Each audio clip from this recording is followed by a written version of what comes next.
ঋষিতা এখন রান্না করছে আন্ডার ঝোল। ঋষিতা কি রান্না করছিস রে?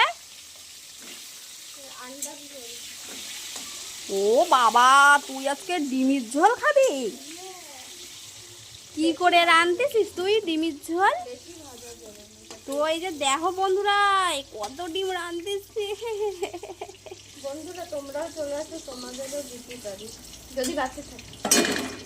না, সবাইরে দিতে পারবি। তুই একটা কাজ যদি করিস, ভাগ তুই ওইটারে ওই যে কুড়ানি ওইটাতে গ্রেট কর, করিয়ে ভর্তা বানাইয়ে সবাই কপালে একটা করে ফুটটা মানে। দিয়ে দেবো জিরে। হ্যাঁ, জিরে একটু বেশি দিয়ে দেবো। জিরে দাও, জিরে দাও, জিরে দাও, জিরে দিচ্ছে। এই যে পেঁয়াজ কেটে রাখিছে ভাতের হাঁড়ির ওপরে। আরে বিড়ালে ওর পরে উঠবে কি করে, গরম হাঁড়ি না তো। এখন ঋষিতা ফটাফট রান্না করছে। কাকিমার সঙ্গে কাজবো বলে আমি এখন যাব কাচতে, তারপরে ঘর মুছবো। অনেক কাজ আজকে আমার।